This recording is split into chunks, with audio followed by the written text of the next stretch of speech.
어제 읽은 로마서 2장 17절에서 29절에서 사도 바울은 유대인의 문제점을 지적했습니다. 그 내용 끝에 이면적 유대인이 유대인이요 할례는 마음에 행해야 한다고 전했습니다.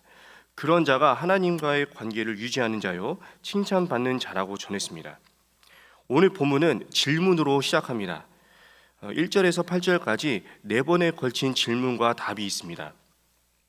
사도 바울은 이를 통해서 앞서 다룬 유대인의 죄와 그 죄에 대한 하나님의 심판은 정당하다는 내용을 전했습니다. 그럼 그 질문을 한번 살펴보겠습니다. 첫 번째 질문은 이렇습니다. 유대인이 이방인과 다를 바가 없다면 유대인이 나은 점이 무엇인가? 할례의 유익은 무엇인가? 이런 내용입니다. 이 질문에 사도 바울은 유대인이 범사에 나은 점이 많다 그러면서 우선 유대인은 하나님의 말씀을 맡았다고 전했습니다. 하나님의 말씀을 맡았다는 말은 쉽게 말해서 그 말씀을 받았다는 의미입니다. 이는 유대인들의 특권과 사명을 말합니다. 여기에서 특권은 위대하신 하나님과 관계를 맺었다는 사실입니다. 그리고 사명은 하나님의 말씀을 사람들에게 전하고 가르쳐서 구원의 길로 인도하는 일입니다. 이러한 내용은 하나님께서 앞서 출애굽기 19장 5절에서 6절을 통해 말씀하셨습니다. 이 모세오경을 율법으로 여기는 유대인에게 이 사도 바울의 짧은 답은 충분한 설명이 되었을 것입니다. 이어서 두 번째 질문입니다. 어떤 자들이 믿지 아니하였으며 어찌하리요? 그 믿지 아니함이 하나님의 미쁘심을 표하겠느냐? 3절 말씀입니다. 성도 여러분, 이 질문을 어떻게 생각하십니까? 저와 여러분에게 적용해 보면 이런 질문이 됩니다. 만약 저와 여러분이 하나님을 향한 믿음이 부족하다고 해서 하나님의 미쁘심의 해가 되겠습니까? 이런 내용입니다. 당연히 아닙니다. 사람이 어떠한들 하나님의 미쁘심에는 변함이 없습니다. 왜냐하면 하나님은 언제나 의로우신 분이기 때문입니다. 사도 바울은 4절에서 이러한 내용으로 답했습니다. 이 5절에서 세 번째 질문을 합니다. 만약 우리의 불의함이 하나님의 의를 드러나게 했다면 진노를 쏟으시는 하나님이 이 불의하신 분이 아닌가, 이런 내용입니다. 여기에서 사도 바울은 단호하게 그럴 수 없다 이렇게 전합니다. 만약 하나님이 본래 불의하신 분이셨다면 어떻게 불의한 모습에 진노하실 수 있겠습니까? 자, 이어지는 네 번째 질문은 궤변입니다. 7절과 8절입니다. 7절 질문을 보십시오. 만약 나의 거짓으로 하나님이 참되다는 점이 더욱 드러나서 하나님께 영광이 되었다면 어떻게 내가 하나님께 죄인처럼 심판을 받겠느냐는 내용입니다.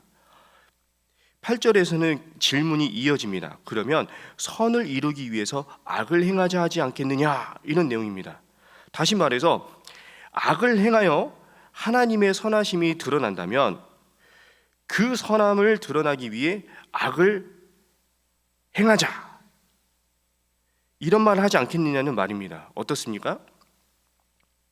이 질문의 내용이 말이 됩니까? 이 앞서 언급한 대로 궤변입니다. 답할 가치가 없습니다. 그래서 사도 바울은 그 어떤 설명도 없습니다. 그저 이런 궤변을 늘어놓는 그들은 정죄받는 것이 마땅하다, 이렇게 마무리를 지었습니다. 이렇게 사도 바울은 4번에 걸친 질문과 이 답을 통해서 이 유대인의 죄와 그 죄에 대한 하나님의 심판은 정당하다, 바로 이 점을 강력하게 전했습니다. 이어서 9절에서 20절까지는 또 다른 주제를 다룹니다. 그 주제는 죄인입니다. 구체적으로 말하면 모든 사람은 죄인이라는 내용입니다. 9절에서 10절에서는 또다시 질문으로 시작합니다. 그러면 우리는 나으냐? 이렇게 질문합니다. 사도 바울은 결코 아니라고 답합니다. 왜냐하면 유대인이나 헬라인이나 다 죄 아래에 있기 때문입니다. 그래서 누가 더 나은지를 따지는 일은 무의미하다고 전했습니다. 그러면서 구약 말씀을 인용하여 의인은 없나니 하나도 없다고 전했습니다. 자, 이후 11절에서 12절에서는 하나님을 거절하는 죄와 이 죄로 나타나는 여러 죄된 모습을 잘 요약해서 보여줍니다. 이후 13절에서 18절까지는 죄가 가득한 사람의 모습을 보여줍니다. 이러한 모습은 예수님께서 이 산상수훈에서 하신 말씀을 떠오르게 합니다. 사람 안에서 나오는 것이 사람을 더럽게 하는 것이니라. 마가복음 7장 16절 말씀입니다. 사도 바울은 이렇게 모든 사람은 죄인이라고 전했습니다. 본문에서 19절에서 20절에서 사도 바울은 로마서 2장 12절부터 다룬 내용을 마무리를 지었습니다. 먼저 유대인에 대한 내용을 다루며 정리했습니다. 유대인은 율법을 자랑했지만 사도 바울은 그 누구도 율법 행위로 하나님 앞에 의롭다함을 얻을 사람이 없다고 전했습니다. 여기에서 율법은 죄를 해결하는 통로가 아니라 죄를 깨닫게 해주는 역할을 한다고 전했습니다. 그래서 율법을 가진 유대인도 하나님의 진노 아래 있다고 전했습니다.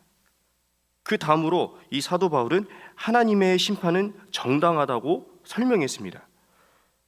아니, 율법으로 하나님의 뜻을 아는 유대인도 죄를 해결할 수 없다면 율법이 없는 비유대인은 어떻겠습니까? 더더욱 하나님의 심판을 피할 길이 없다는 말입니다. 이렇게 사도 바울은 유대인이든 비유대인이든 모든 사람이 죄로 인해 하나님의 진노를 피할 수 없다고 정리했습니다. 이로써 하나님의 심판은 정당하다고 마무리를 지었습니다. 성도 여러분, 이 바울은 율법이 하나님의 뜻을 전하되 죄를 깨닫게 해주는 역할을 한다고 전했습니다. 그러면서 율법의 행위로는 그 누구도 하나님 앞에서 심판을 피할 수 없다고 전했습니다. 하나님께서는 본문을 통해 사람이 태어날 때부터 가진 이 죄, 이 원죄는 그 어떠한 것으로도 해결할 수 없다고 말씀하십니다. 성도된 저와 여러분이 알고 있듯이 하나님께서는 이 죄의 문제를 해결하기 위해 하나뿐인 아들 예수님을 희생제물로 주셨습니다. 그 예수님께서는 저와 여러분의 모든 죄를 대신 지고 십자가에서 물과 피를 다 흘려 죽으셨습니다. 그 죽으심으로 구원의 길을 열어주셨습니다. 저와 여러분은 그 예수님을 구주로 믿어 구원받았습니다. 이로써 하나님의 심판을 면했습니다. 성도 여러분, 하나님께서는 이 저와 여러분이 이 율법의 의미를 바르게 알고 하나님께서 베풀어 주신 이 은혜를 기억하기 원하십니다. 율법은 죄를 깨닫게 해주고 나 자신이 하나님 앞에서 어떤 존재였는지를 더욱 알게 해줍니다. 이렇게 율법을 통해서 나 자신이 어떠한 존재였는지 그리고 어떠한 운명이었는지를 아는 일이 하나님께서 베풀어 주시는 은혜입니다. 이 은혜가 있어야 죄를 고백하고 회개할 수 있습니다. 그리고 예수님을 구주로 영접할 수 있습니다. 이 점에서 저와 여러분은 하나님의 은혜로 성도가 되었습니다. 하나님께서는 이 시간 본문을 통해 저와 여러분이 본래 어떠한 운명이었는지를 다시 기억하기 원하십니다. 그리고 오늘의 이 이른 삶이 하나님의 전적인 은혜라는 사실을 마음에 새기기를 원하십니다. 그러니 성도 여러분, 이 하루를 살아갈 때 오늘의 나는 전적으로 하나님의 은혜로 이루어졌다는 사실을 기억하십시오.